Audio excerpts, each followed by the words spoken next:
All right, welcome back to False Count Radio. We're here with another in our interview segment, and we're here with one of the talks as of late.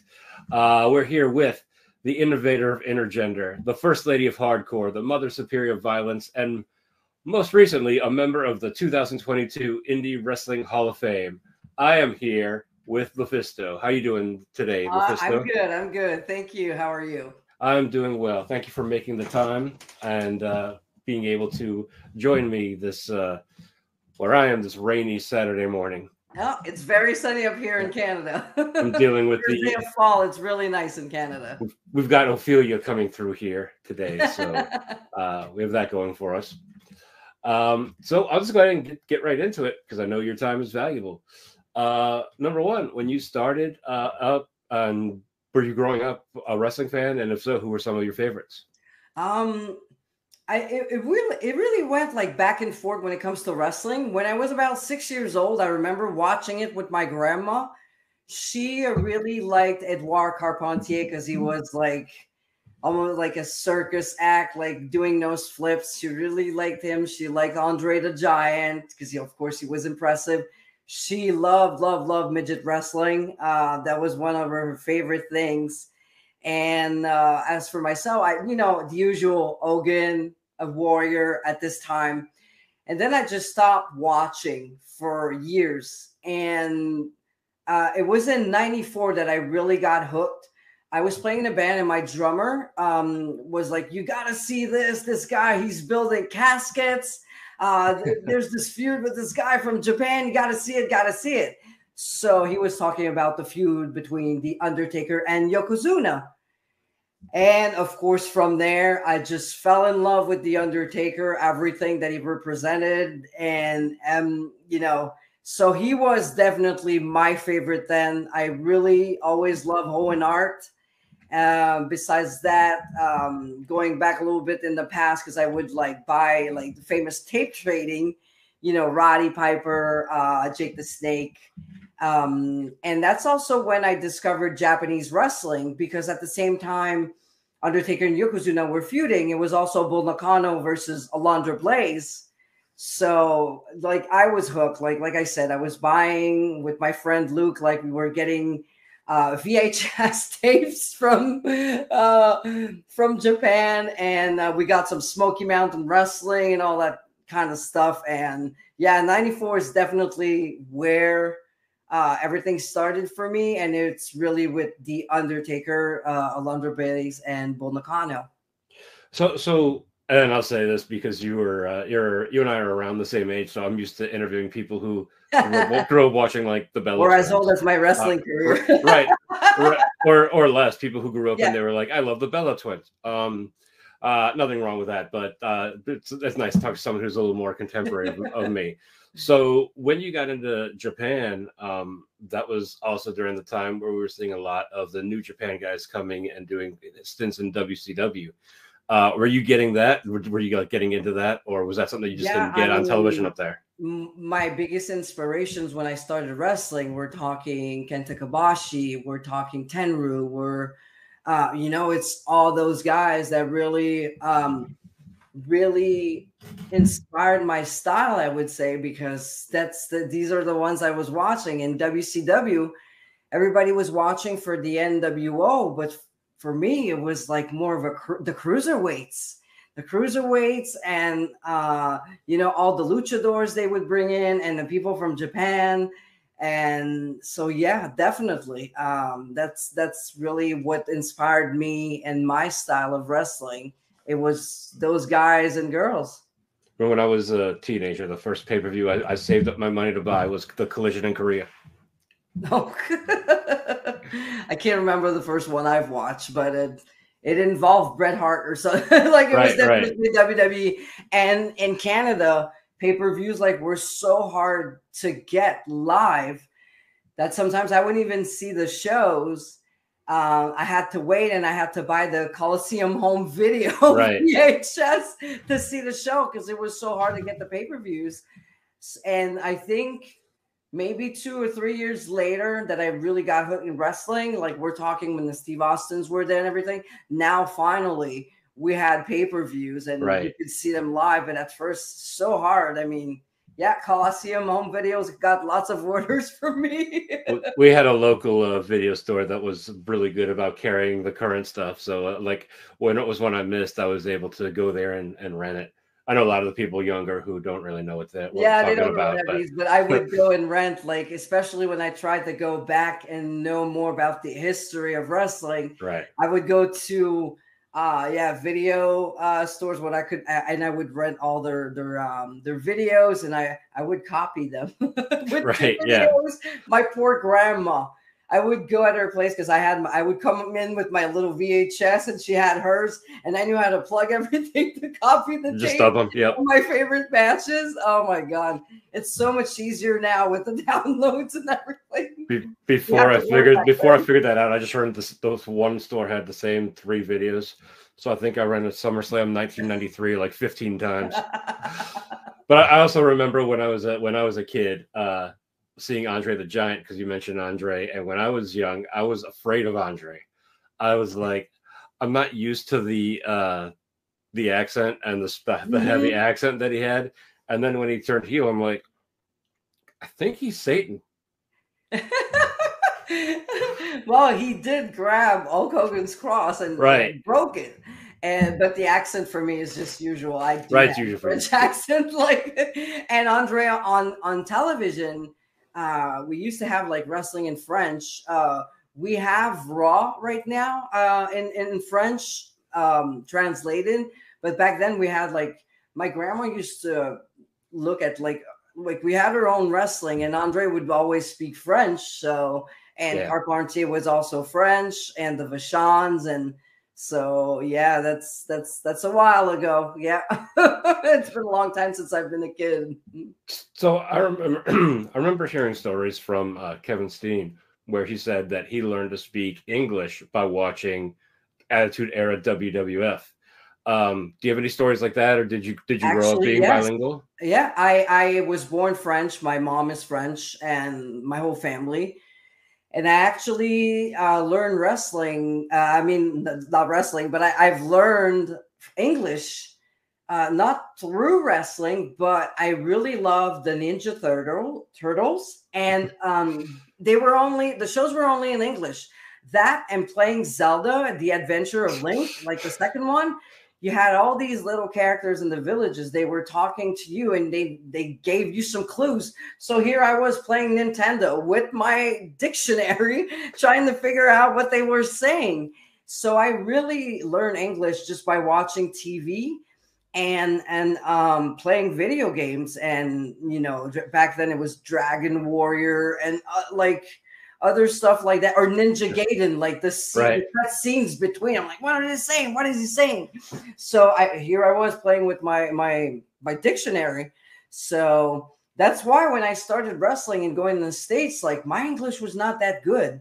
I was so afraid to do promos because I have this big French accent. It's better now, but back then it was like really, really thick. And when I get Kikyo Fallen Flowers, like she always laughs at me and she imitates me. When I get tired, like my accent is out there and it's really annoying. She's pretty good at imitating me, by the way, when I get tired. But yeah, that's Kevin learned through watching English. I'm wrestling. I'm not surprised. And me, it's video games and the Ninja Turtles. Between you and Kevin, you learned English basically by me living my childhood. Did your family support you getting into wrestling? And what age were you when you started? 17. So, well, at first I started 16 because there was a wrestling school opened up in my own town with 4 local wrestlers. The school opened up for a month or 2, and then it closed. But then it opened back again when I was 17. And then it went on for a while. And my mom, at first, when I told her I was going to do wrestling and women back then, it was like women wrestling in oil and gravy and bars. And she's like, no, don't do this. Oh, my God. I was like, no, not this kind of wrestling. The one that's in the ring, and My mom's a nurse, so she was always afraid I would get hurt. Like she knew exactly like every single injury I could get wrestling. But the fact that I've always been overweight. I was not really into sport. I was for a brief period of time where I played baseball and football, the only girl in the league. There's a pattern. So she actually paid for my wrestling classes because she's like, well, at least she's doing sports, and it might help herself accept her body, lose a little bit of weight, see people. I've always been kind of an hermit, still is. I was more about drawing, playing video games, doing things on my own. And with wrestling, as much as it's a very individual sport, it's also it's a team sport, because you need to work with people to create whatever you want to create, a match, a storyline, whatever. So because of everything like that, she supported me, but she didn't like the fact that I chose wrestling. Probably, yeah. I mean, the danger that goes along with it, parents tend to worry a little bit about that. Being the only girl also, because now there's tons of women. Back then, I was the only girl in a class of 25. Right. And for a while, I was the only one in the province of Quebec that was active.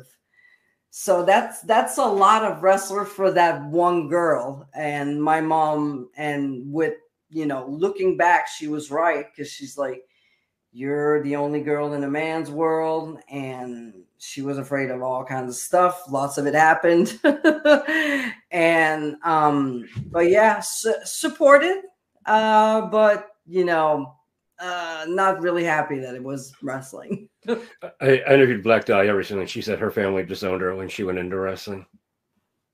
I'm sorry? I said I interviewed Black Dahlia recently, and she said she and her parents disowned her when she went into wrestling. Oh, I'm not surprised, because I don't know how many times my mom and even other people in my family were like, so when are you going to quit? 26 years later, I'm still here. Yeah, when are you going to quit? Or if I would get a major injury.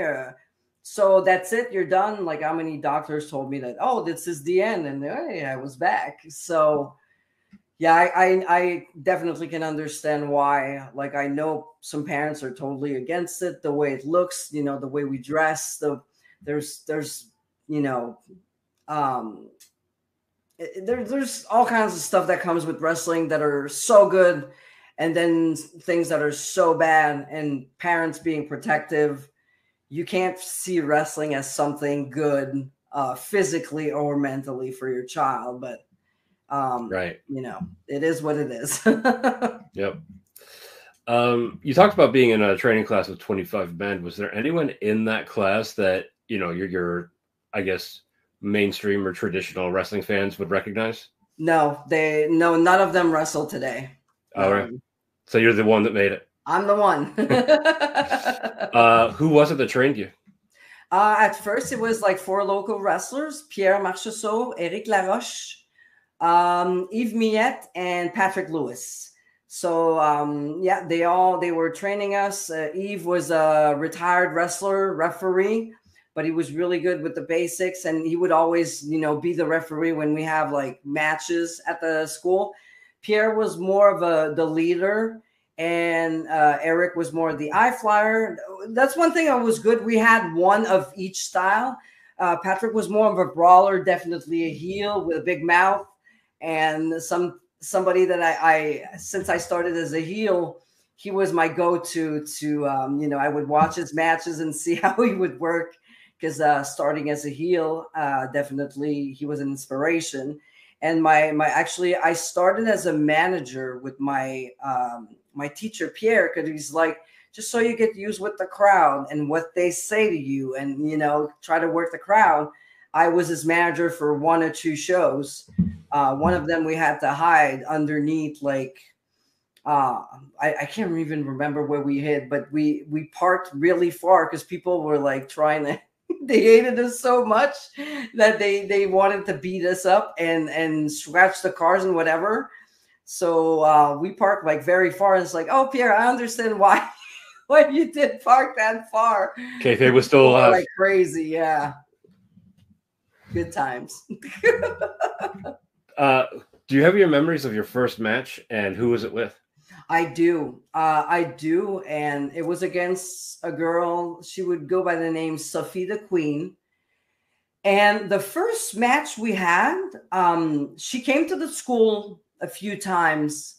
So we would practice because she was the only girl that she wasn't active. And then she came back to wrestling because there was finally another girl.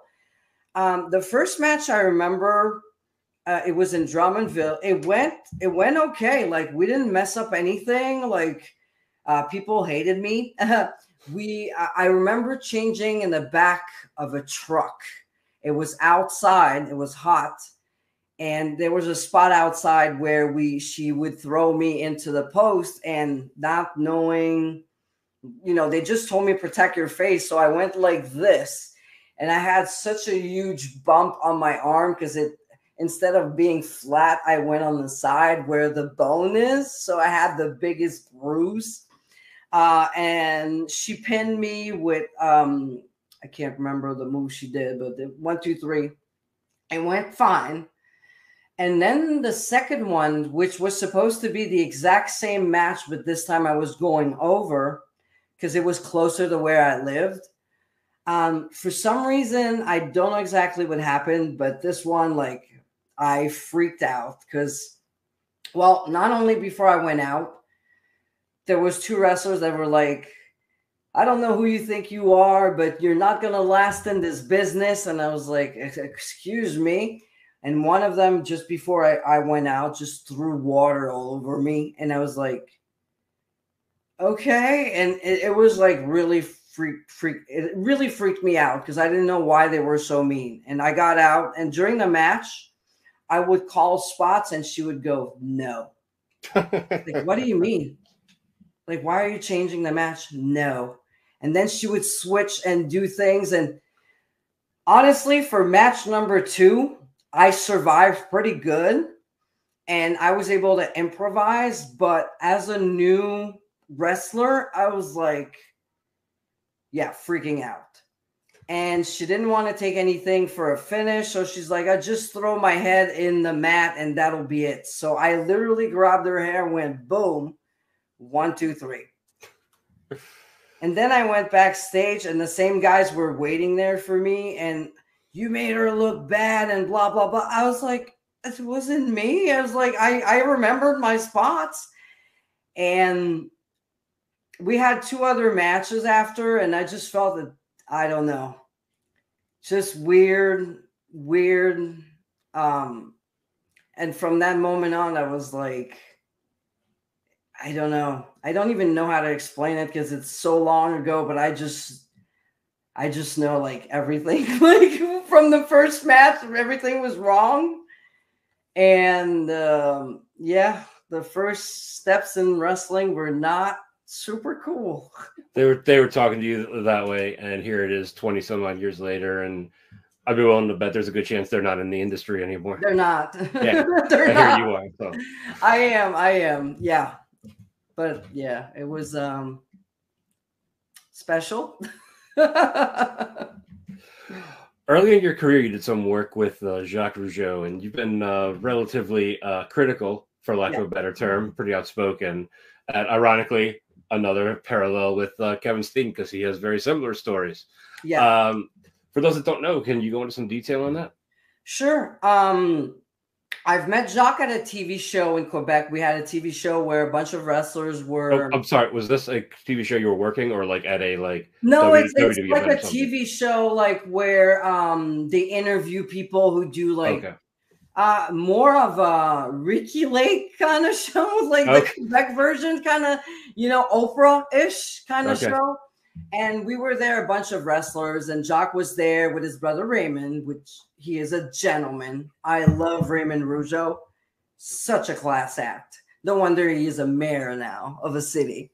And Jacques was like, oh, you're the only female wrestlers. I have this promotion coming, like International Wrestling 2000. And we went and had chicken with him. and a bunch of other wrestlers. My mom was there. And the funny thing is, she's like, my mom, after, she's like, there's something about him I don't like. He's really self-centered. He talks about himself nonstop. And I'm like, but it was Jacques Rougeau. It was the Mountie. I was what? 18, 19 at this time, brand new to the business. Like, I was like enamored, or like, it's Jacques Rougeau. So I started working for him, and at first things were like pretty, it was good. Like, he would teach me how to answer questions, because there was a lot of people from TV, news, and newspapers and stuff covering his shows.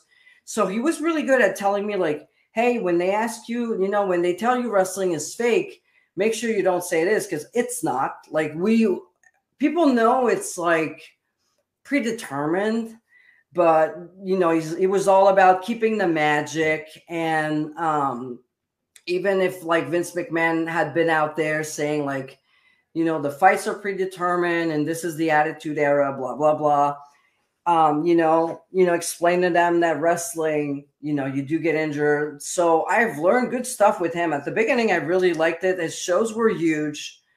The only problem is, like, it was really hard. There was no other girls again at this time. So my name was back then was Lucifer. And he's like, that's too devilish. You should change it. I'm like, yeah, but people know me as this character. So he changed my name to Precious Lucy without telling me. I've learned by seeing the match in the newspaper with a new name. So again, since there was no women, it's like, you're going to work a midget. And by the way, I say midget because Tiger Jackson, Dink, told me that that's how we named them. It's midget wrestling. It's the history. Because I know a lot of people say like I should say little people, but Tiger Jackson gave me so much shit because I said little people instead of midget wrestling, that's why I use the term, because he's like, the history is midget wrestling. Name it as it is. I'm like, yes, sir, I will from now on. And I always did. Just before somebody calls me out on that, there's a reason why. So I was wrestling Little Broken, a taller midget. Like, he was about this size to me. So like, and he was really good. Like, he would wrestle like, he was not into doing funny stuff. He really wanted to be like a wrestler. And that's where everything with Jacques started. And I'm going into details now, which I never did before. How, sorry, before you go into that, how far into your career were you at this point? 2 years. Okay. I'm 2 years in. And I've never said anything about Jacques because he kind of went away for a while. And I was like, don't think about him anymore. He's out of the picture. And then last year he came back with that contest. And I was like, 2 years ago, actually. And it brought back all kinds of memories. And I'm like, no, this guy should not be out, promoting wrestling and talking to young kids, especially women. He's also, that's why I started. I'm sorry for interrupting you. It's very rude, but he's also out doing the convention circuit too. Yeah, suddenly. And yeah. I'll tell you why I'm like so pissed at that. So 2 years in, I get, he wanted us to practice our matches from A to Z. We had to go practice on a boxing ring 2-3 times a week because he didn't want us to fuck up because his image, like, it had to be perfect. So we did that. And I get new gear made and shorts with stars. Like, it's really a nice gear and I'm really proud of it. And it's a lot of money for us 19-year-old. My mom helped me and I've worked and I put money aside. And so we do the match and everything goes good. And in the newspaper, it's actually a picture of our match that ends up in the biggest newspaper, the Montreal Journal. And he asked me to go to his like his school, and he's like, yeah, he's like, you were in the newspaper. That should have been someone else. I'm like, Jacques, I did not choose to be in the newspaper. But then he goes like, those shorts, don't ever wear shorts again. Nobody wants to see those fat legs. And I'm like, okay. And he's like, you got to start losing weight because you're too fat. It doesn't look good on TV. You're too fat for TV. I want to bring you on TV. This promotion's going to end up on TV. So you got to learn how to talk. You got to learn how to dress. So yeah, that's why I changed your name and, put your hair up like you did like Marilyn Monroe. So from this point on, I really start to get I was always like concerned about my weight because at home, my stepfather would tell me pretty much every day that I was fat. And I was not good looking and I would not do anything good. So I really didn't have a good relationship with him. But then I had moved from home because I was in college in Montreal. And for Jacques to say the exact same thing when he was kind of wrestling was, despite everything, like the sexual comments or whatever, wrestling was kind of my safe place where I could like get my frustrations out and prove people wrong and like prove my stepfather wrong that I would succeed. And that started with Jacques. And he started calling me at home saying, you got to do something about the weight, eat chicken, eat rice, not too much. Every week, calling me to ask me what I was eating. And, and I'm like, Jacques, I'm losing weight, but not really quickly. He's like, well, there are means out there. So use them. And I tried steroids, which I've never told before. But with Jacques going out this weekend with the Casey Spinelli thing, I'm like, this, as much as I don't like it, I will talk about it. And I became bulimic. And every time I would eat too much, I would go to the restroom and make myself puke. And I lost weight. I lost a lot of weight, but I looked so sick on some pictures. It was ridiculous. But then I would go tanning, so my skin would be darker and I would look like fit or whatever. Right. And that's also when Jacques told me that, why do you wrestle for other independents? Independents are shit. You make me look like an asshole. If you go there, you destroy everything I built on you. And he didn't want to go to the conventions because it was fast. Like, oh, these people are desperate. Look at them, blah, blah, blah. So indie wrestling was the shit. Conventions were the shit, everything. So that's why when his project came out, he tried to recruit many Quebec wrestlers. He even tried to add me as a friend on Facebook too. And almost every Quebec wrestler from that era knows him.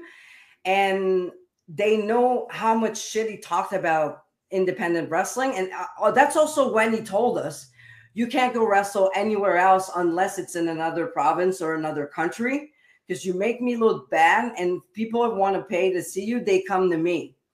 But the thing is, Jacques was not paying us much. He had shows like every 4 months. And it's like, how can I get better if I can't wrestle people who are better than me? Because he can find girls that anyway. He wouldn't let me wrestle guys because I started wrestling guys in other promotions because that was the only way I could get better. You wrestle people who are better than you. I'm the only woman. Well, you don't like it. I'm not going to be a manager. And I got a lot of heat because of that, because I didn't want to be a manager. I wanted to be a wrestler. So I was like, I'm going to wrestle the guys or not come at all on your shows. Or I can do both, though. I can be a manager some shows. I can wrestle, but I have to do both. Like, I can't. And that's where I joined ICW in Montreal. They would let me do that. They would put me in a clan where I could be a manager, where I could wrestle, and I wrestled the guys. The promoter himself, Serge, was the one who says, like, you know what, I'm going to wrestle you. I think there's money. And people went nuts. And then that's where I started doing hardcore with him, because he was kind of a heel that would use any kind of tactics to go over. So we started like fighting with chairs, and it really was a natural process of me getting into hardcore. And when I saw that people were going nuts for it, like there was almost a riot the first time we fought, like, and Jacques did not like that. It made him look bad, and everything was like, everything made him look bad. So I had to leave ICW because I wanted to stay with Jacques because he said TV was coming, which never did, by the way. TV never did like come. And I even brought one of my opponents, Amanda Storm, to his shows because from the US, right? Because he couldn't find anyone. And at one point, I'm like, I've been wrestling Amanda for the past 3 shows. I'm like, Jacques, can I wrestle guys? I understand there's no girls. There's no other girls. He's like, let me think about it. So again, he brings me to his school. And he's like, bring your boyfriend. My boyfriend back then was a wrestler. And he was not wrestling for Jacques. And he's like, here's what I'm going to do. I'm going to give you something, but you give me something in return. I'm like, okay, what do you want me to do? Do you want me to bleed or whatever? Like, what's the storyline? He's like, oh, no, not bleed. You do this in the shit promotions. And I was like, okay. He's like, here's what we're going to do.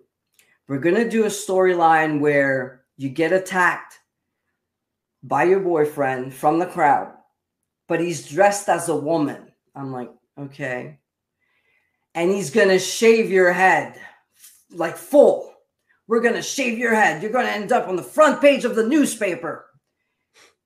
I'm at this time working in a clothing store, like more of a preppy kind of clothing store as a manager. And I tell him, Jacques, I can't do this. I can't do this. I'm going to lose my job and I need to pay my bills. I have my own apartment. I'm 20 at this time. So it's a year later than all the weight thing bullshit that started and didn't stop since, by the way. And he's like, well, if I give you what you want, you got to give me what you want. And I want your hair.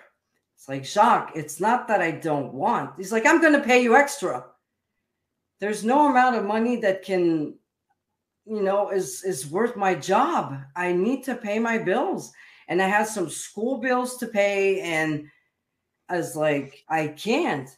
Oh, yeah, you're doing that to me after all I did for you? What are you going to do? Going to wrestle in those shit thing? Like, you're not giving me that? Well, you're not going to wrestle guys. I'm like, Jacques, I'm sorry, I can't. He's like, after all I did for you, this is disgusting. Blah, blah, blah. You're not going to end up on TV. If you're not with me, you're not going to go anywhere. And then I said, well, Jacques, I quit. Bye. And I left. That's my story with Jacques Rougeau. So this was what year when you 1999, 2000. Okay. And then you said something about that's his. Why I'm very vocal about Jacques Rougeau. And what he did to me, the weight and everything was purely because I was a woman, but I've seen it do it to other guys. I've seen him talk down wrestlers who were gay, like calling them the F word. And in front of me, he also called Abdullah the Butcher. Because at first, Abdullah was on his show, and he was wrestling and he was bleeding. It's Abdullah the Butcher. Right. You know what you're gonna get. At first, on his few, you're not gonna be getting sunset flips and things like that with Abdullah. Especially he was older back then. We're talking 99, 2000. Right. Still like very over. Abdullah in Quebec is really, really over. And he was doing his bleeding stuff with the fork. Everything was cool. But then Jacques decided that he would be a family show. And I mean, I'm right there when this happens. And he goes in front of me and tells Abby about, no more bleeding. No more bleeding. It's a family show now. And Abby's like, Jacques, this is my gimmick. And he's like, no, you can't, blah, blah, blah. And he just goes like, I can't imitate Abby's voice, but this guy, Rougeau, you fucking crybaby. And Rougeau says in French, and I'm right there. He's like, you big fucking N-word. Hmm. And I'm like, whatever. And this adds up to everything. Like, there was the weight issue, there's the gay comments, there's Abby, and then there's the thing about wrestling the guy, shaving my head, and in between, not wrestling for anyone else but him, because we make him look bad, and he invests time in us, doing 2 shows or 3 shows a year. And yeah, that's the story, Rougeau. That's why I hate him. That's why I can't understand. Well, people don't know. That's why they get involved with him, but don't. Jacques is all about Jacques, and the only reason he came back is because he saw that wrestling is in like a boom right now. And suddenly he's doing those conventions that were so low. And suddenly he shows up at wrestling shows, indie wrestling shows that were disgusting and below him. And we made him look bad. Don't ask yourself why Quebec wrestlers are not participating in his contest, unless it's people who've been with him forever or who are new because they don't know. That's the reason why. We know him. We know him. He's one of the worst human beings I have ever met in this business. Do you ever, now that he's doing the convention circuit, do you see him at any of those? And do you, are you like at the same ones, or you just make it a point? No, I don't really do conventions. Like, I have enough with my bookings. And yeah, I don't really want to see him. And if I see him, I'm going to remind him. It's like, Jacques, I don't want to talk to you. And I see him going like, oh, it's a line. And he's like the worst, like, car salesman ever. Like, right. But yeah, that's Jacques Rougeau. That's why I've been vocal, but that's the whole story. That's the whole story of why you should not get involved with Jacques Rougeau. He doesn't care about anybody but himself.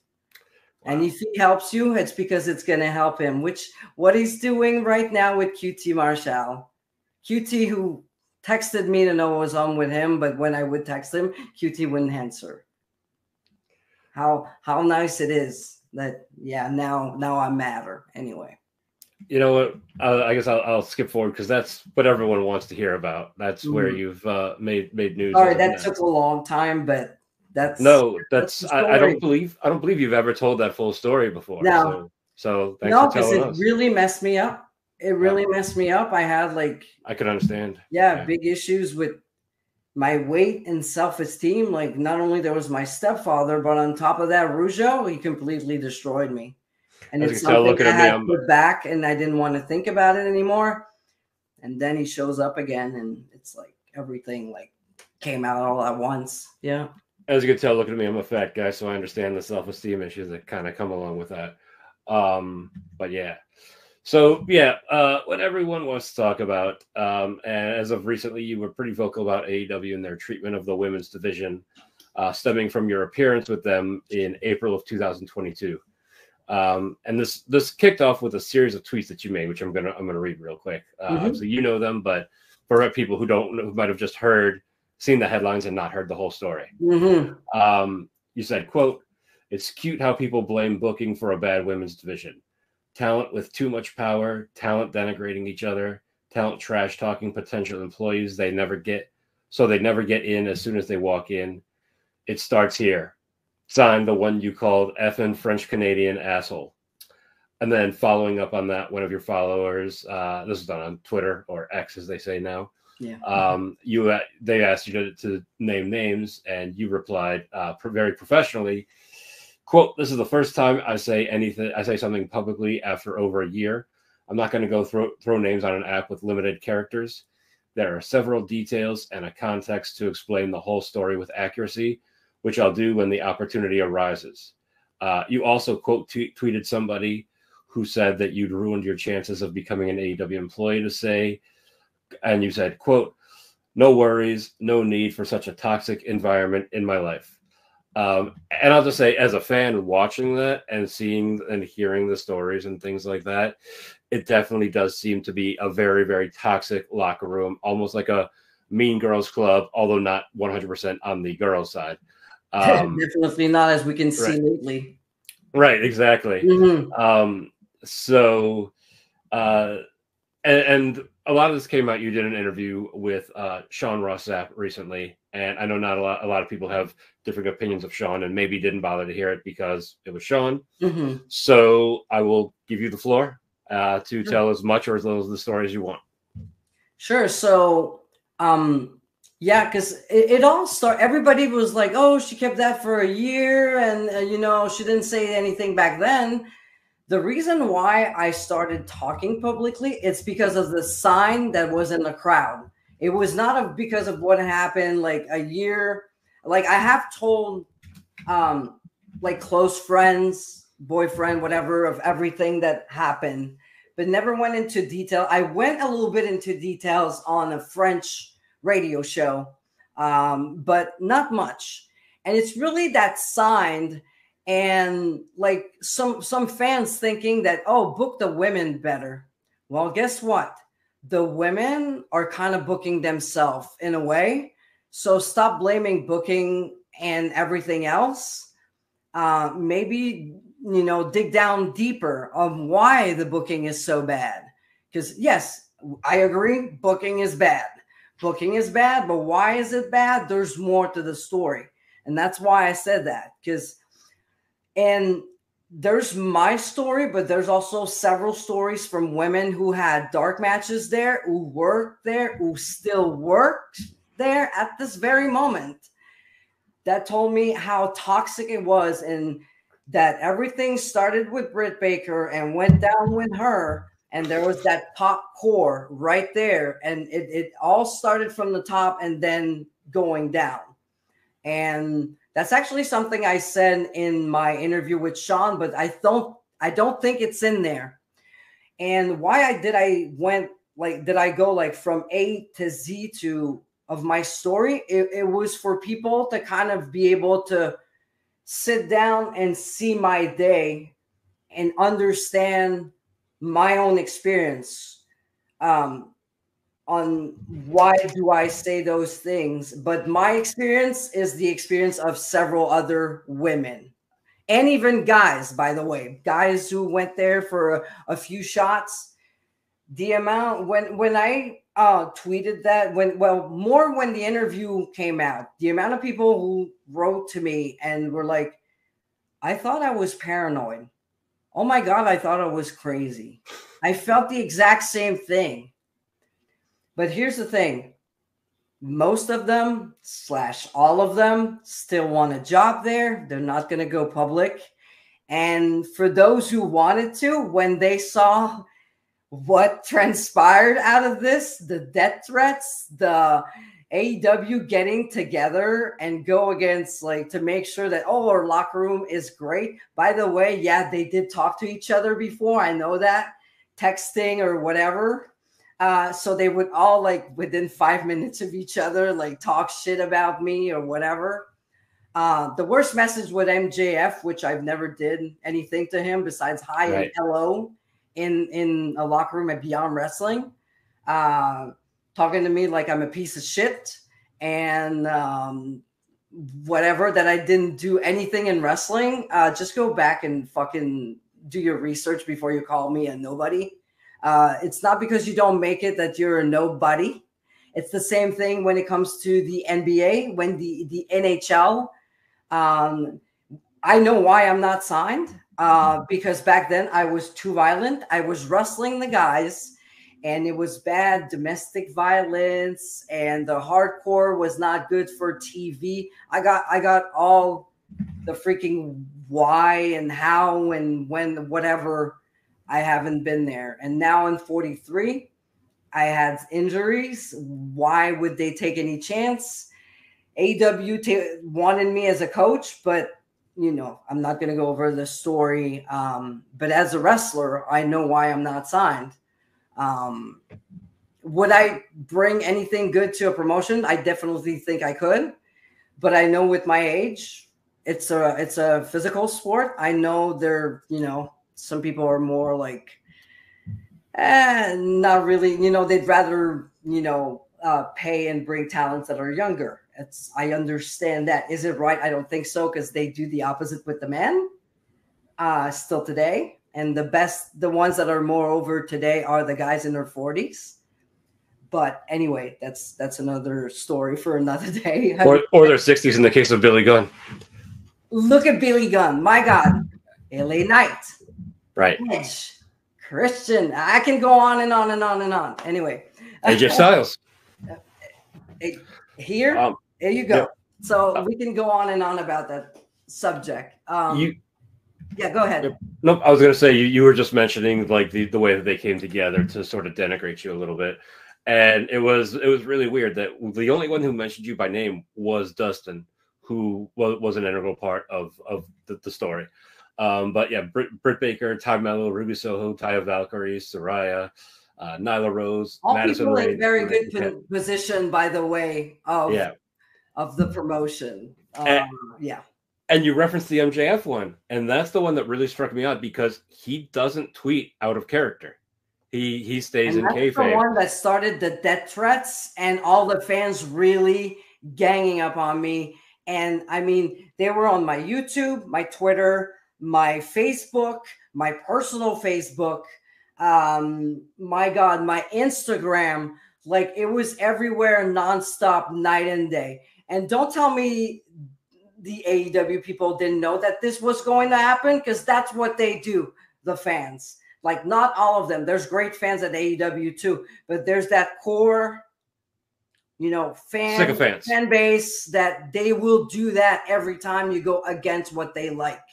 I understand defending your point, but to the point of belittling and like death threats and discrediting everything that other person did because they have a different story of what the beautiful like idea of what you have of what you like. That's where it's wrong. Like that you don't like the same thing as me. It's fine. Let's agree to disagree. Like, and it's not because I want to go to WWE that I said anything about AEW. No, I wish they would get their shit together. It's an option. They give a lot of jobs. They have a lot of shows. It's different. I just wish there was no drama. But as long as you're going to have wrestlers who are wrestling on the show and EVPs at the same time, men or women, it's not going to change. Right. You need people who are, my God, again, they have Jerry Lynn, Christopher Daniels, Chris Hero. So many people that are not wrestling on the show that could be bookers, you know, they are agent, but if from my own personal experience, they don't have much to say, or they don't talk to each other much or whatever. How many times you're going to watch a show and there's going to be 26 tope suicida? If agents talk to each other, the same move is not repeated twice. But then again, what do I know? I'm just an indie lifer who's been in that locker room for a day. I've never seen any other locker rooms. So, yeah. I'm just a fan, and I'm just a fan, and I'm vocal, and it appears that even, like, if you take other names, like your Arn Andersons and Jake Roberts that are around there, and you have people that seemingly don't, either those talents are either people like Arn and Jake aren't giving their advice, which I seriously doubt, or the talents are like, this is an old guy. He doesn't know what he's talking about. And like, you know, probably very few people know what they're talking about more than those two people. It's been known because several people talked about it that the talent on TV doesn't listen to the knowledge that there is backstage. My God. You know, Mark Henry, whatever, even if they're not the same size as you and they wrestled a different style, the amount of knowledge they can share, whether it is on selling, getting people's attention, you know, how to set up a match so you create something different. Because people, you know, moves will impress people, but what they will remember forever is how they felt about a certain match, a certain storylines. It's about the moments. Right. And this is something anybody who has they always laugh about Jim Cornette, but Jim Cornette has so much knowledge that if you listen to what he says between, you know, all the screaming and whatever, there's so much knowledge. You know what? You don't like what he said, it's fine, but pick the little things you can learn from him and just never mind the rest. Same thing, but Arn Anderson, you know, how many factions are there at AEW? You got one of the guys who was in the Four Horsemen. Almost everybody's in a faction, you know. Let's take out the Four Horsemen, even the Dangerous Alliance with Steve Austin and Rick Rude and other people that know what they're talking about. He was in a tag team with the Tully. He has so many different, you know, different experiences that he can share with different type of talents. Right. And you're not listening to him. Yeah. I wish I had that. Like, so many things I've learned in wrestling was through trial and errors, because being the only girl, nobody wanted, they didn't care, whatever. So I made a lot of mistakes. I'm the first one who fucking, like, yeah, I made a lot of mistakes, rubbed people the wrong way because I didn't know. If I had somebody like that, oh my God. I just, maybe it's my generation. I just can't understand. Right. Oh, an artist is my favorite of all time, not just because I look just like him, but like the guy's a genius. But you also, just to circle back, you were talking about Jim Cornette, and I often tell people that Jim Cornette has forgotten, it's what, maybe around noon Eastern time. Jim Cornette has forgotten more about wrestling today than the entire watching audience cumulatively has ever known. Mm-hmm. So I agree. You know, maybe he goes a little overboard, but he definitely knows what he's talking about. In fact, I was at a meet and greet that Britt Baker was at, because you mentioned her as part of this, a few months ago, and I was wearing a Jim Cornette shirt, and she kicked me out of line. Oh, you're the guy. Yeah, that was me. The guy. Okay. And she still denies it. But I've heard about that. Yeah. I mean, very often when you hear "you're the guy," it means something different. But yeah, that was me. No, but yeah, I think it's funny. Anyway. There's a lot of people on the outside that feel like doesn't he like her too? Not as much. I think so. I mean, it's to some extent, yeah. Oh well. A lot of people on the outside looking in feel that that level of tweets were like dictated by the man at the top, and was almost like dictated, or bonuses were provided for everyone coming together on that. That series of things resulted in you briefly closing out your social media effect. Yeah. And I know these things don't really affect you too much, but there had to be some effect, especially when you got the death threats. And you briefly mentioned that, but can you talk a little bit about what that was like for you? They do affect me, because there's a lot of things that, you know, it hurts. When you've spent like more than half my life now in this industry, and I mean, I've sacrificed a lot for wrestling, and I know I've helped a lot of people. And, you know, I was the only girl CZW, and I made sure that, you know, we would have a place that it would, like, I've worked real hard for intergender or anything. And all you hear is that your points are invalid because you've never made it to WWE or AEW. And whatever you say is bad and you're just bitter. It's like, no, you don't understand. I love this so much that I've been here for 26 years, not even going to the top. I love this so much. And now, like, I love watching. That's actually one of the things I want to do more regularly now. That's why I bought like a camera and stuff. I want to help people with their matches. I love being an agent. I love watching matches and fix things and whatever. I love wrestling from A to Z, from the ring to the backstage. And when people are like, they're like, oh, she's just bitter, whatever, like, say that I'm very passionate about it, but I'm not bitter. Because if I would be bitter, I would try to destroy everything. And instead of speaking my truth, speaking what I believe is the truth, in that case, what I know. I've seen it with my own eyes, and then people freaking talk to me about what happened to them. I knew I was not going, I was expecting a backlash. I knew I was going to lose probably some friends because they want to make it so bad that they will throw me under the bus, just to make it, to show that they're on their side.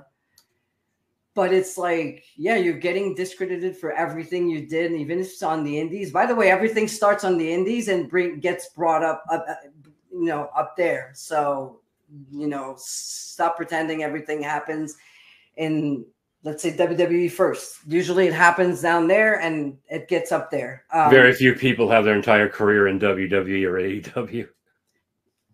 I mean, that's cool. I mean, if you just start and you get picked up right away, more power to you. Good for you. Especially WWE with their training center. You'll be in good hands from the start. You'll learn how to work without hurting yourself. Of course, injuries do come, but I mean, when you're trained that way, you learn so much more than just wrestling moves. You learn the cameras, the TV, the speaking, the everything. So if you're at the performance center right from the start, you won't get bad habits. You won't get you'll learn how to work the way they want you to work right from the start. So, hey, good for you. And you're getting paid to learn. I mean, what can you ask more? Yeah, I mean, and I mentioned it in other podcasts, I suffer from severe ADHD and also severe depression. And I'm really, I control everything. I have a doctor, I have a medication, and I've always been really open about mental health. But when there's so many people throwing shit at you nonstop, it got too much where I was like, okay, I'm not in a good place right now. I just need to close this account. Because Twitter was the worst. I closed my Facebook page and because it was already a little bit too much. I closed it a little bit before because I was getting so many messages of people asking me for a naked picture on Facebook. And when am I going to get my OnlyFans open? When so they can see my ass or whatever, that I was just like, I have enough, and I just closed it. If I get an OnlyFans one day, it's going to be a wrestling thing, or if I open up my Patreon again, it's going to be wrestling things. It's not going to be my ass. So I'm sorry to disappoint a lot of people. Yeah, it got too much. And with my disease, and what really hurt is I would see some women out there, but oh my God, look at it. I know the guys, some of the guys were in the wrestlers. She's looking for attention. As somebody who has the heavy depression, I'm not looking for too much attention. I am when it comes to wrestling, when it comes to my matches, promoting my shows. But this kind of attention, I absolutely do not need it. Right. And to go back to the women, oh, she's crazy. I'm a woman. I know crazy when I see it. And I was like, wow. Okay, call my mental illness crazy if you want to. But the fact that women are ganging on women when they should be allying together. And there's actually a woman that says hey, that's your problem. You can ignore it and keep going because you're comfortable in your little spot out there. And you can say, you know what? I could be better. Let's all work together, because there's so much talent at AEW. So much talent that you don't even see on TV, or that you might see it dark. Is dark still a thing on YouTube? I don't even know. They don't. But what happens is it's not. But what will happen is now it's not Ring of Honor. Yeah. And they'll sign somebody, and we'll see him for a few weeks, and then won't see him on TV for months after that. See, they need to clean up a lot of things. They need to focus their time on people who they can develop. One thing I really love about AEW, because it's not all negative. One thing that I really love when it started, it took stars from the independent and it made them their own stars. And you had new people to look up to, new people to discover. They were different. It was not people, it was not like WCW when they would get someone from WWE and put, I mean, don't get me wrong, you need stars like this so that the common person who doesn't watch wrestling will go, it's like, oh, I love Daniel Bryan. He's wrestling as Bryan Daniels. So now I still want to watch it. And he's going to discover the other talent with at the same time. You need that. I think the biggest problem with that is with that show is like, yeah, so like for your casual fan who's flipping channels, it's like, oh, hey, there's Chris Jericho. I remember him. Let me watch this show. So in that sense, it's trying to appeal to those casual, disengaged fans. But then you come on and you see basically a death match on there, and deathmatch has its place, maybe not on mainstream television. And then there's that, and then your disengaged fan who was watching in the Attitude Era for the stories might watch and say, "Can they do something besides flips?" You know, like that kind of stuff. And I've actually talked to people who have gone across and seen it and been like, what is this? Like, so I'm not just speaking as a critic. I'm speaking as somebody who I've actually heard that from people. And the thing is, a lot of their storylines are rushed. Like let's take Wembley. I think they build everything in 2 weeks, which such a big show. And I'm not talking Cole and MJF right now. Like everything else, right? But they announced the show 4 months ahead of time. They should have started building 4 months ahead of time. Right. And not just one storyline for the main event, which of course is your most important. That's the one you start with. But there should have been more. Everything was rushed. Everything, to go back to what you were saying about people watching, I'm a deathmatch girl. Right. I'm one of the first women who did death matches in North America. I love it. I can't say anything wrong about it, but the thing with that match is that everybody needs to understand it is not for common folks. It is not for everybody. Not everybody will enjoy that style of wrestling. So when you got the TV flippers that are and if that's what they see, they're not going to stay. Deathmatch has a purpose. And I think it should be kept for pay-per-views. You can do a spot where somebody on TV is left bleeding. That leads to having a no DQ. But there's a build-up to it. Right now, there's just death matches and no count out, no disqualification match for no reason. Why are these two people who are not even in a feud having it's kind of lazy. Right. Build it. When it means something, a death match can be like crucial to a feud. It's the last thing. They tried everything. They destroyed each other. That's the last resort. Death match or cage match or something bigger, kind of a gimmick match where it's the end. This has to end. We got to this point. But it takes months and months of buildup. And what gets, it's funny when you look at the ratings, the rating starts high and they go down and then they may go up again for the main event. And then it's not like people don't stay, they flip. You want to keep people. And how do you keep them? The same way the soap operas of the afternoon kept my grandma on their TV for years and years. There's more to the story. More. There's a cliffhanger. What's 24? I always give the show 24 as an example. It would always end with such a cliffhanger. It's like, oh my God, I wish I was watching the DVDs because I want to watch what's going on next. But you're on TV. Right. You have to make sure that you don't miss a show, because if you miss one show, you're going to miss something big. You're going to get lost. That's the way I believe wrestling should be booked. You want people to stay in their seat. You want them, and you do that. You can't do it for every match on the card. You need like filler matches, but at least have matches where you go like, oh, that seems like a good matchup. You can start something from there, or you do a test. Two guys never wrestle each other. There's no storyline, clean finish.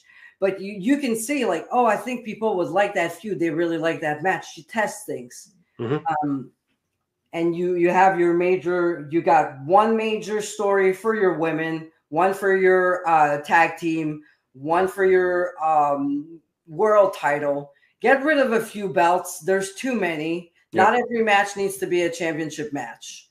And you build those. And around that, you build your contenders. Because now people are having matches. Like everybody was like, oh, the main event is a women's match. I think it was, who was it? Was it Statlander versus, or Tony versus, my God, and Anna Jay. I can't remember what was the match. But Anna Jay had lost pretty much all her matches on TV. And they're like, oh, she won her matches elsewhere. The person who just watches Wednesdays and Saturdays or doesn't know, it doesn't make sense, especially if you're like,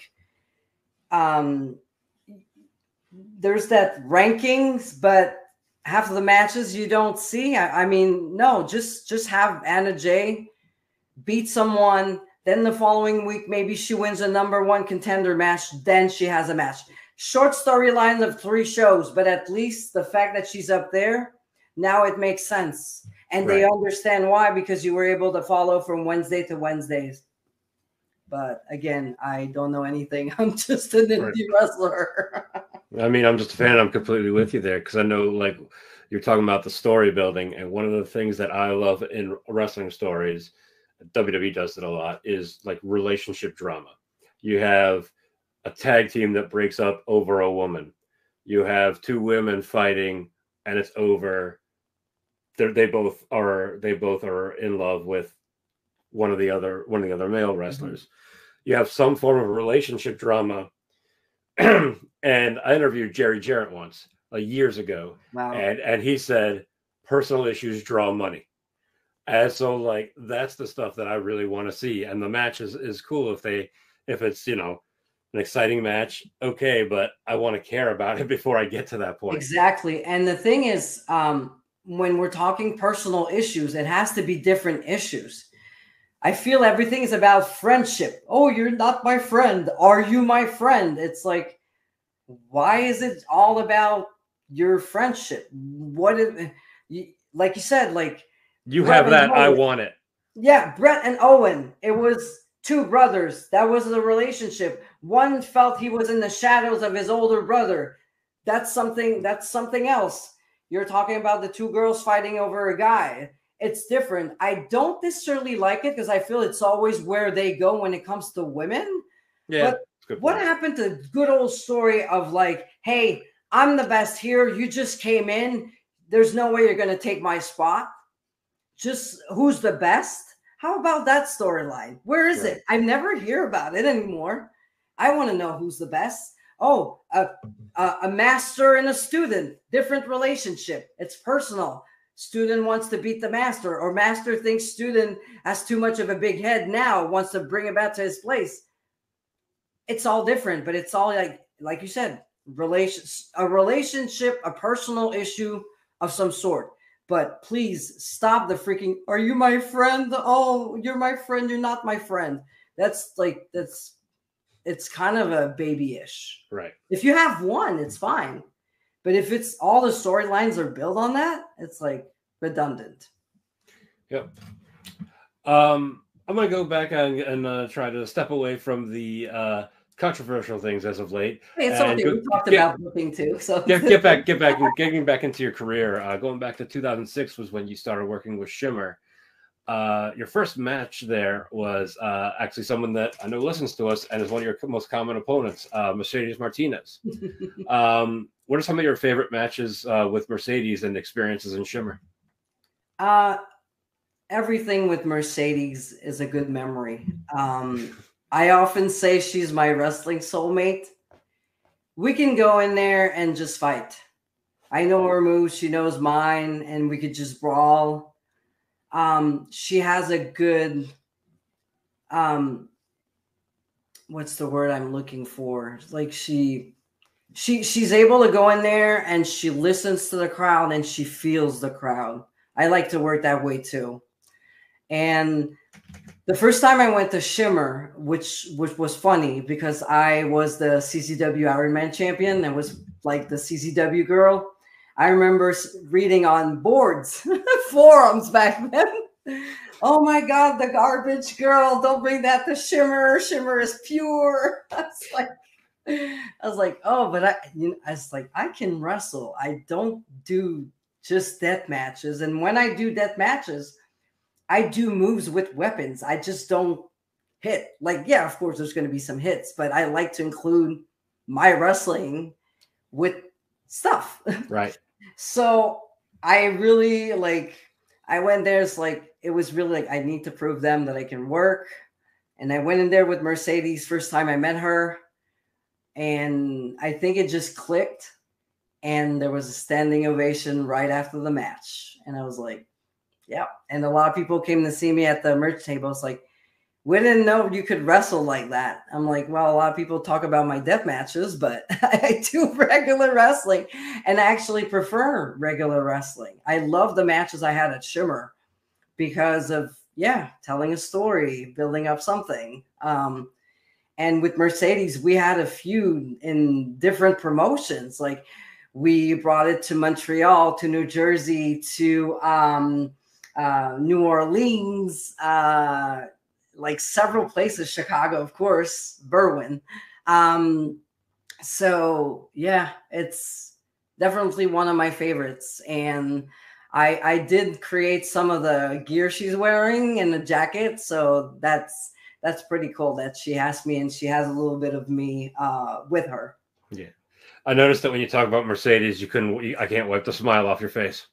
True. I love Mercedes. I miss her. It's been a while. I haven't seen her. And she is actually one of the highlights I had of my AEW days, because after all the matches and the drama and the shit, I just sat down and I talked with Mercedes about all kinds of things. And that was really one of the highlights of my night. That's awesome. Yeah. I've had very few experiences with her, but they were all pleasant. Not surprised. That's one of the things that I feel like, and you kind of alluded to it there, that people just made the impression of you just knowing that you were a deathmatch girl going into there. And in a lot of ways, I feel like the internet's kind of ruined wrestling in the sense of people just sort of are like, read what people think or read what they like. I would rather have like never heard of you, and then you show up on a show and be like, I don't know who this is, but I like her. I'm gonna keep watching her, as opposed to, oh, LuFisto's gonna be on the show. She's a deathmatch girl. I'm not even gonna bother going to the show. Like in that sense, I think that people get these preconceived notions based off opinion columns and opinions on earlier on the internet, but now with the boards, as you were talking about, but now with social media too. I mean, social media is so good in a way because it got independent wrestling out there. We now have with like channels like Fight and IWTV. I mean, the shows are everywhere. Independent wrestling is bigger than ever. There's more wrestlers than ever. There's good things about the digital era, we could call it. But the thing that people will get themselves over because of what they do online, or because they speak their opinion, people are going to go right away, oh, it's a shit wrestler, whatever, and they've actually never seen them wrestle. Right. That's really one of the downfall of internet. And it's funny that you mentioned that, because I wrestled in Winnipeg not too long ago. And it's after the AEW things. And you know how many people say I was a shit wrestler and I'm terrible. It's because you're like, blah, blah, blah. People are better than you. So many people at the merch table came to see me. It's like, oh, I see why they hate you. You're fucking good. I was going to say, you probably tore the house down. I was like, wow, thank you. It was funny, but I was like, yeah, if you just read those comments, like, I suck. And people were like, wow, you're so entertaining. There's a guy who was there, like an older gentleman. Like, you take the time to, talk to the crowd. It's good to see someone who gets it. One other comments I had is I was wrestling. That's before AEW, but just to let you know how social media works different. I'm working Vanessa Craven at C4, and Craven was out for years because of a leg injury. So I keep attacking the leg, and people like enjoy the match, whatever. But there's one guy who comes to me. It's like, hey, I would just want to let you know the Bret Hart psychology of working on the injured limb. Some of us got it. That was great. And then he left. I was like, yes. But if you read everything online, you just think I'm just doing crazy bumps. And it's funny because people would call me the deathmatch girl when I was not even doing death matches anymore. From 2007 to this year, I didn't do death matches. I just started again with ICW No Holds Bar in April, March this year. I started doing it again a little bit, but I had like 5 death matches over 50 regular matches. Still the death match girl. Anyway, you talk about that with the Bret Hart psychology, and I call that something different. I call it doing your fucking job. Thank you. I always do my best. I go out there and right. I want the match to make sense. I want the match to be enjoyable, but again, I want it to be realistic as much as I can. Just got to make it believable, I think. And I think by using that to think like, oh, this really hurts, or this right. I want them to be. I involve the crowd in the match. Like I really want them to be part. There's the ref, my opponent, myself, and there's the crowd. We all work together. Right. That rivalry with Mercedes Martinez carried over to Women's Wrestling Uncensored. What's some of your memories and high points in WSU? Oh, definitely getting out of the casket and attacking Mercedes.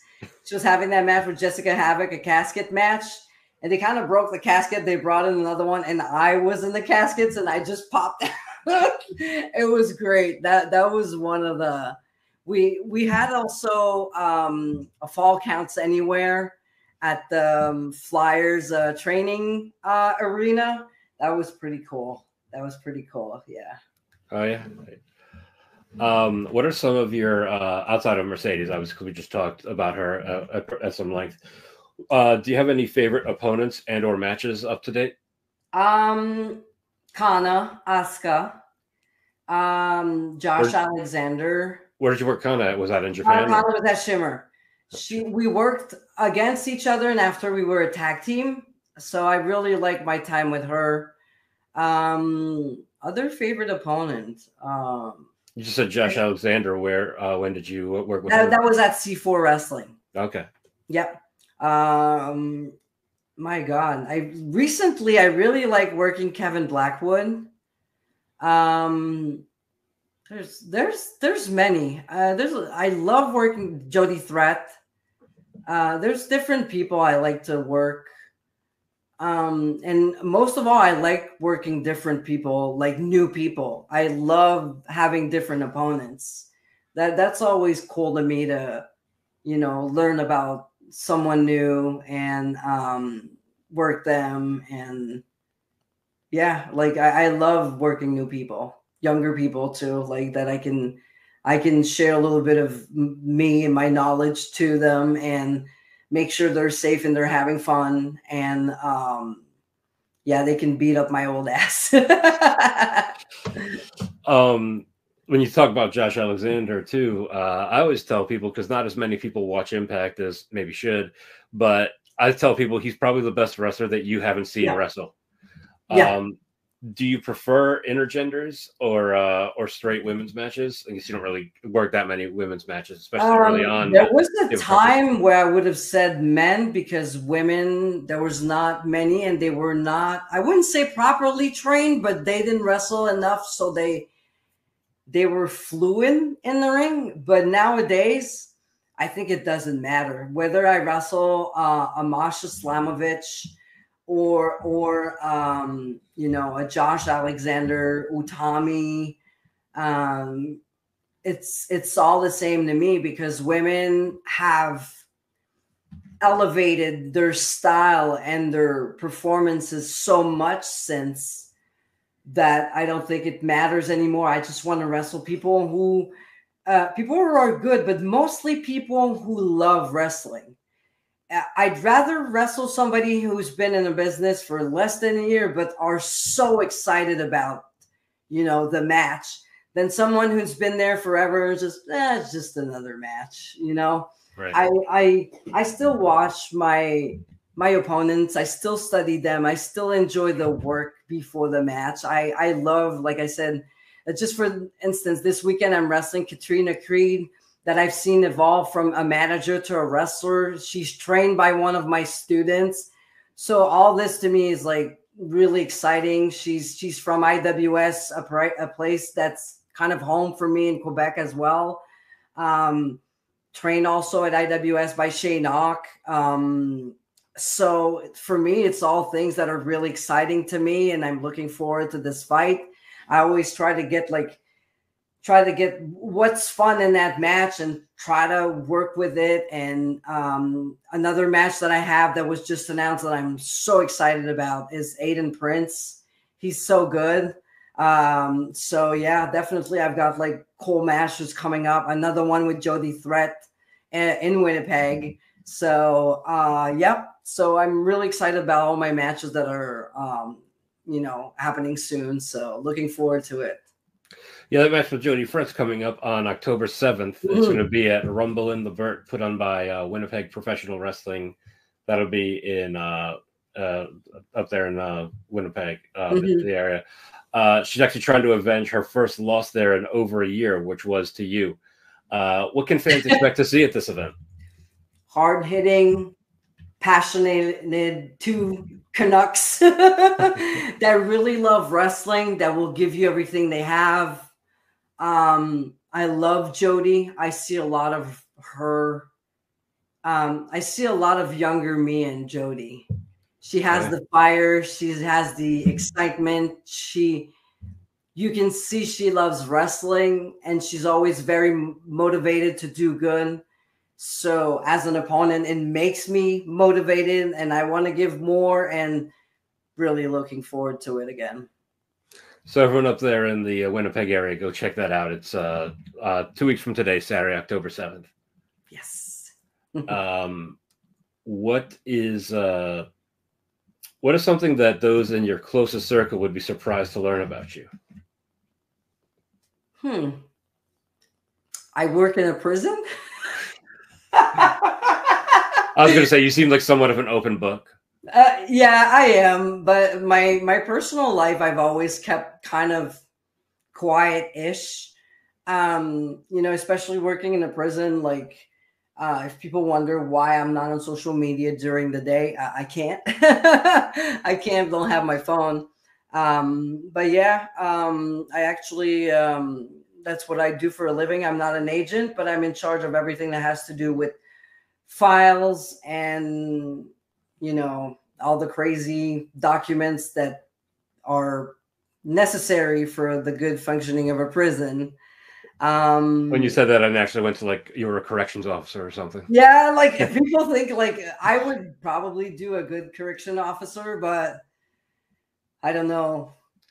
I really like working with papers and computers and, you know, getting things together, organize things. That's probably things that people don't know, actually, that I'm really, I love cleaning. I love to organize things. I like making things better overall. Like right now I'm painting my kitchen. I've changed the whole kitchen, like change all the colors, change the draperies, the everything. I do everything myself. I create my own gear. I create my own t-shirt designs. By the way, new t-shirts design coming soon. I should put it on my website. It'll be available for the Winnipeg show. Yeah. Is that one of your t-shirts you're wearing right now? No, that's actually from that was one of my sponsors a while ago. It's Okay. Soup Things. They have like some cool stuff that are more like devilish kind of things. It says "Heat the Rich." Yeah, but it's the kind of art that I like to do. So yeah, I'm pretty much of a. I have 2 degrees, graphic design, multimedia design. So that's why I create a lot of gear design for me, for other people, t-shirts, DVDs, my own website. And I do renovations as well myself. I'm pretty good at painting and all stuff. Yeah. How did they say that?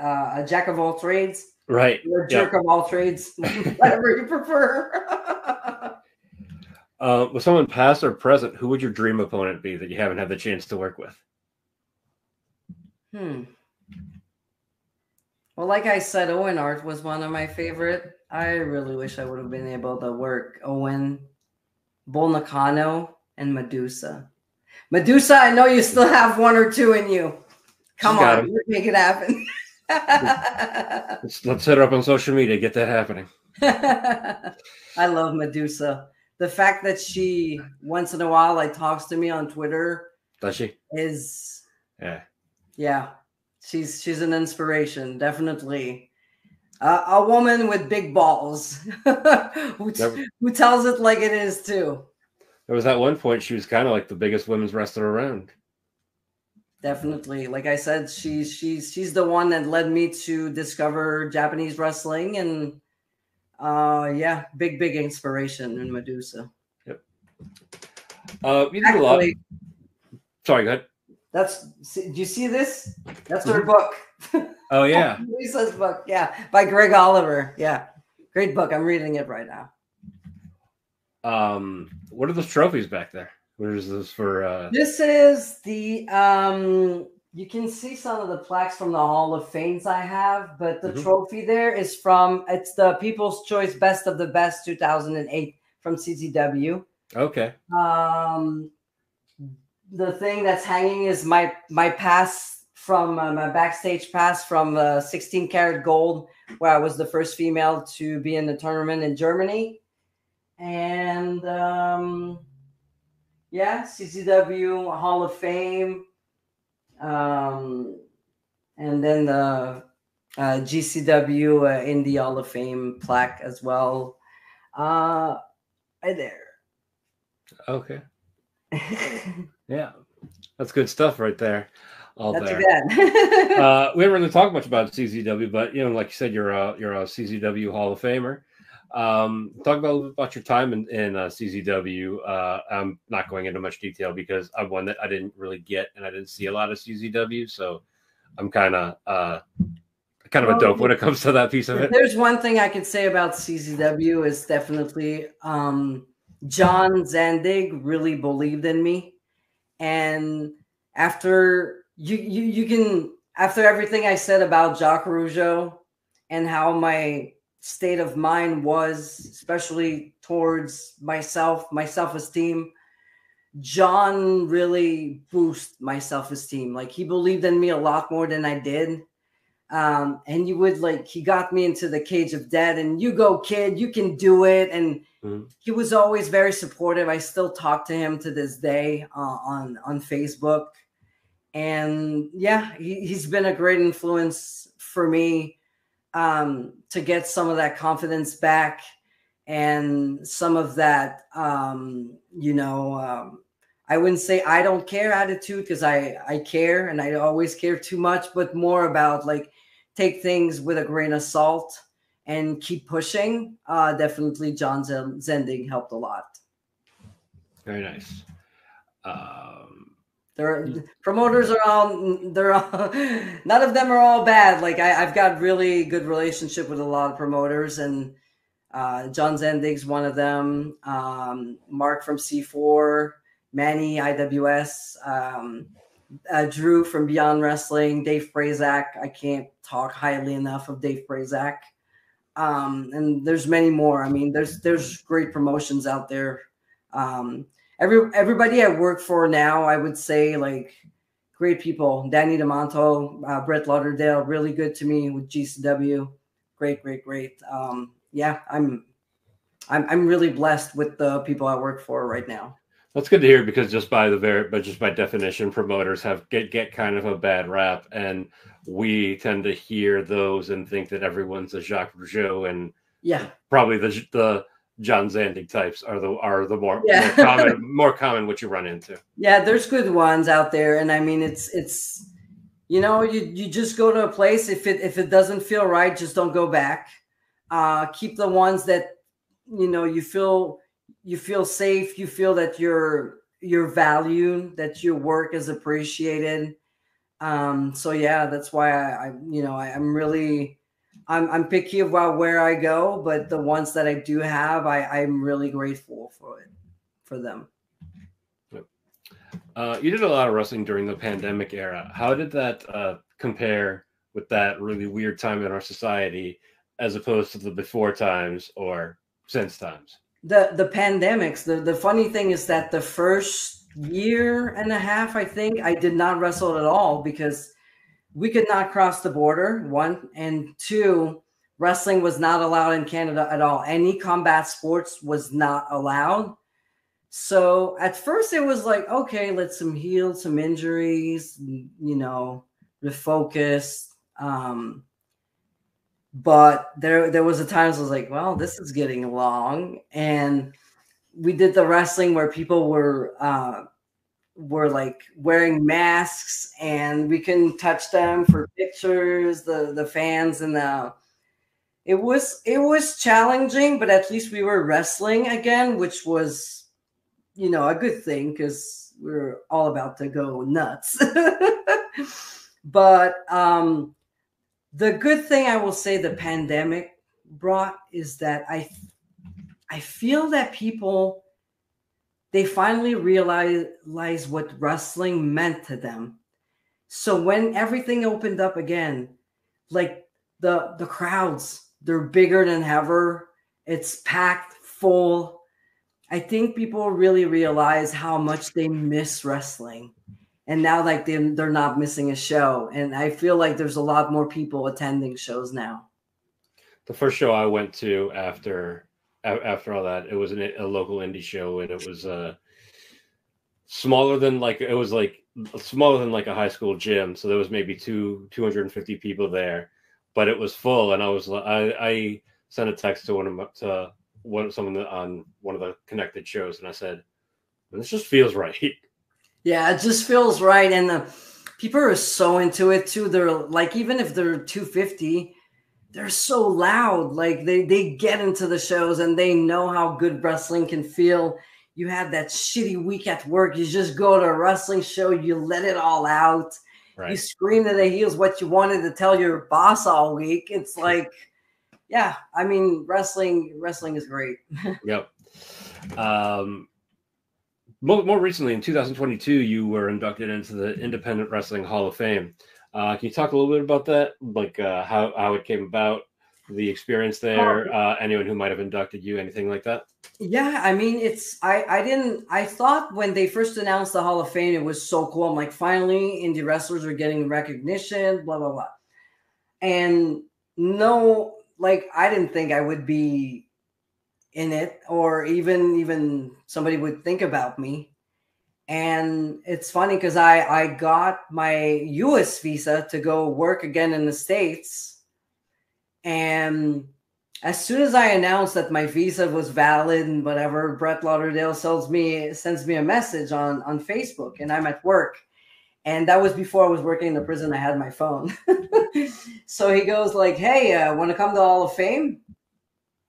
I'm like, It's like, I don't know. I would have to check with work, and I don't know if I can afford it. He's like, no. We pay for everything. I was like, what do you mean? He's like, no. He's like, I'm asking you to be in the Hall of Fame. I was like, what? And then I was like, oh my God. And I knew there was no other women that were announced, and pretty much everybody was announced then. Like maybe one was missing or whatever. I text my boyfriend's like, they just asked me to be in the Hall of Fame we were talking about. He's like, oh my God, this is so cool. Cancel everything. We're going. I'm like, well, I got to check with work. It's like, fuck it. We're going. And like, he was like so into it. He's like, you deserve this. You've worked so hard. You were the only girl for so long. You broke down barriers. Like he's my greatest fan. Like he motivates me so much. And he's like, there's no way we are not attending this live. And at the same moment, I was in talks with, I had been for a while, but the pandemic happened, with a producer who wanted to do a big movie about me, because he's like, people got to know your story. His name is Adam. And he's an Emmy winner director, him and his soon-to-be wife, Emily. And we're like, we're going to come down for this. We need this on camera for the event. And so they come down and they have everything on camera. So there's not only there's, the feed that was live that night, but there's also a professional director who caught up the images. And I can't wait to see it. And we've been filming stuff ever since. And extremely grateful that Brett and GCW would consider me, and that it was important for me to be the first one. And I can't thank Lenny Leonard enough for the introduction he gave me. I love the fact that he went out there and he said, you know what? You need a heel, LuFisto's got you. You need a face, LuFisto got you. You need 5 minutes, she's got you. You need 25, she's got you. She can do anything. And I was like, man, thank you so much. Like it was such a great introduction. Like I'm really blessed. Yeah, you were part of the initial class of that, and it was it's obviously a pretty great class there, because you went in with Jerry Lynn, Homicide, Ruckus, Dave Prazak, and Tracy Smothers. Tracy, may rest in peace. So that must have been an incredible experience for you. Definitely being there with all these people, and it was cool that I was with Ruckus, because he was there when I was at CZW. So, and I was in a feud with Blackout. So his team, like with Robbie as well. So yeah, it was just great. And CM Punk was there. He was like super nice. And I didn't think he would remember me from another show. He saw me years ago. I was like, hey, hi. And then like super cool. Chris Hero was there. It's overall just a great night. And we GCW got us like some amazing steaks at the steakhouse after. Like I really felt important for that day. No, they really treated us like like VIPs, what a great day. The whole weekend there in New York was great. And since it was during the pandemic, getting out of Canada, and there was a lot more freedom in the States when it comes to the pandemic. It felt like refreshing, rejuvenating. It was just great to be with my boyfriend in New York, and there was no snow also in January. I was like, oh my God, this is so good. The Canadian in me was really happy about the no snow. Imagine if it wasn't in Florida, and then it'd be like, not only is there no snow, but it's like 50, 60, 70 degrees out. Oh, it's been a while since I've been to Florida. I need to go back. I miss the Florida fans. I live in Virginia, so it's kind of like right in the middle of that weather. Do you have anything you'd like to say to your fans to close everything up? 26 years and going, and one of the main reason why is it's because of you guys, because every bad comments I had, I would get like tons, and I mean tons of private messages or on my pictures of, we know you're right. We know how you are. We've been following you for years. We know you always tell what's on your mind, and even if it's not pretty. And during the bad times, I know you guys got my back. And I mean, it's always cool when you come see me at shows and you talk to me. And please know that I read and I appreciate every message you send me. And I always try to answer everybody. Even if it takes a while, sometimes I will. But yeah, thank you from the bottom of my heart for this journey of 26 years.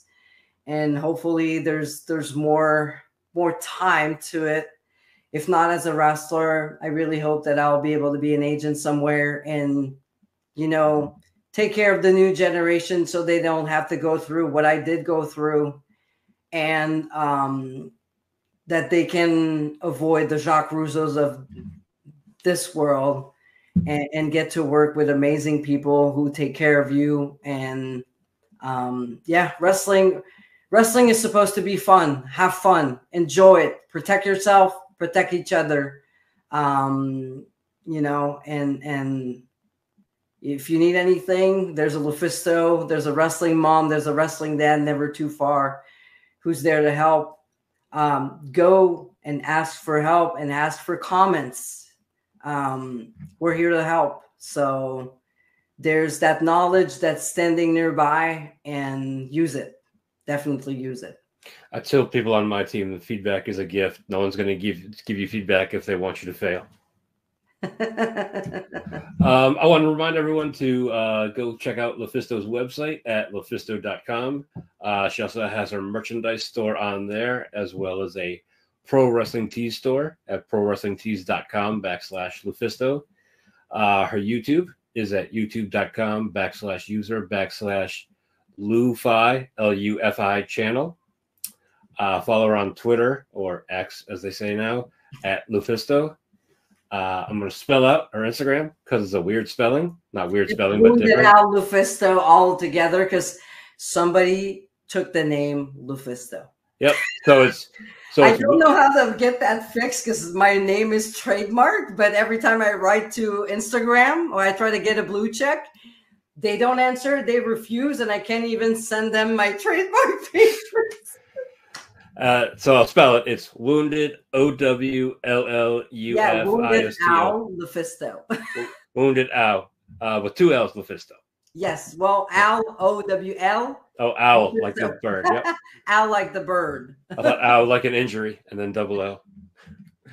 And also on Instagram, you can get the information of the documentary that LuFisto was referencing at LuFisto Doc. Exactly. Did I miss any of your links here? I don't think so. I mean, if you go on my website, LuFisto.com, all the links are there. I have a link tree with all the links there. I have new pins, new stickers that are available now on my website. I got 2-for-1s on some of the pictures. I got a new shirt coming in first week of October. It's pretty cool. So check it out. And there's a place where you can write. It's for bookers, but it's also for fans. So feel free to send me messages and I'll answer as soon as I can. Yep. And that's LuFisto.com for all your LuFisto needs. Exactly. On that note, I want to thank you very much for coming on the show, LuFisto, and being so candid with everybody. And it was definitely much appreciated. And have a great rest of your day.